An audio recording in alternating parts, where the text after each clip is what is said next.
You don't need a spotlight to be a good person. You don't need applause, validation, or someone patting you on the back.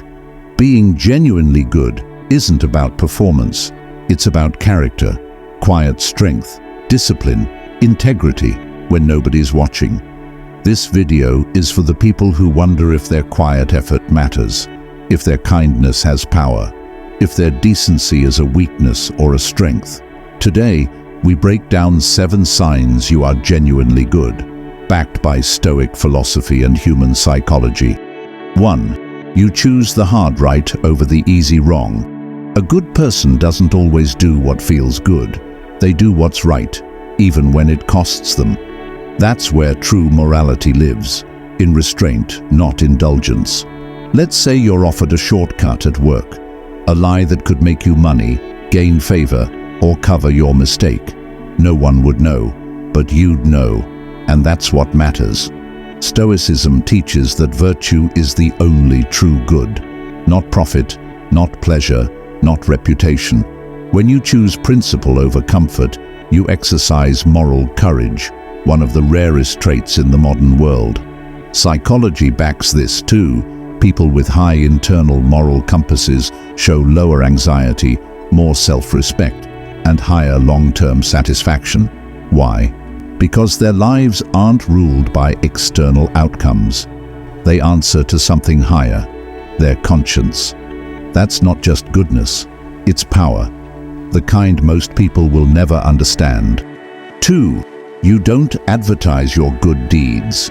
You helped someone move, paid for a stranger's groceries, stayed up all night for a friend who was falling apart. But you didn't post about it. You didn't expect recognition, and you didn't need anyone to clap. That's a sign of real character. Stoic philosopher Epictetus said, "Don't explain your philosophy, embody it." Goodness doesn't demand attention. It just is. Like the sun rising, it gives warmth whether you notice or not. In today's culture, where everyone broadcasts their so-called generosity, the quiet person who serves without fanfare gets ignored. But in Stoic thought, that kind of discipline is sacred. It shows detachment from ego, the root of all moral corruption. Real good doesn't chase applause. It moves in silence. It creates impact without asking for credit. And if that's you, you're operating on a higher plane than most will ever reach. 3. You feel deeply, but don't let feelings control you. Good people feel everything: injustice, cruelty, abandonment. They absorb the pain of others, but they don't let that pain twist them. They hold the line between compassion and chaos. That's Stoicism in practice.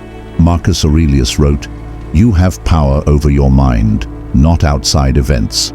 Realize this, and you will find strength." A good heart without discipline is dangerous. It breaks down, it burns out.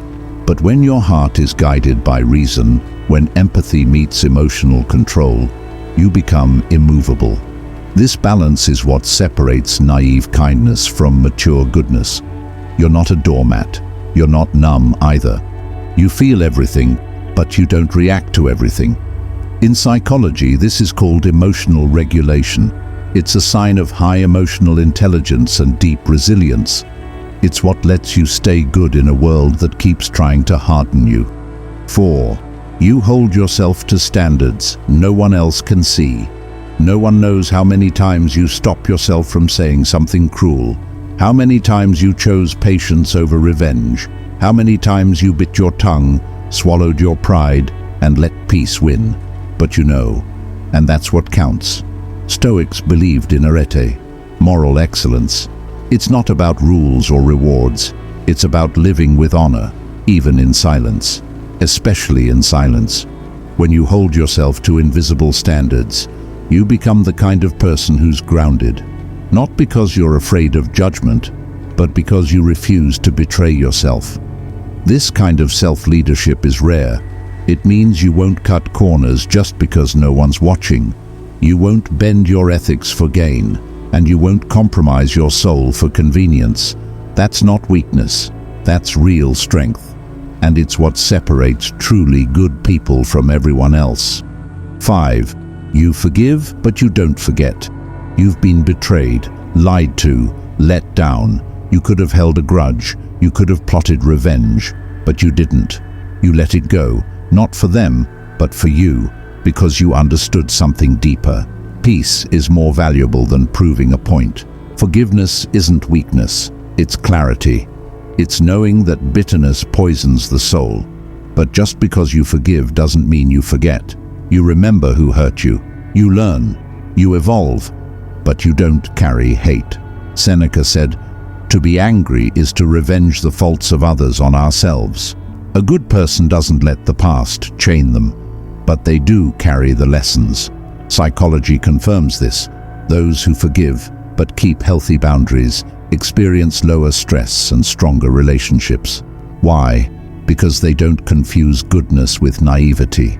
You've got a soft heart, but a sharp memory. That's not just kindness.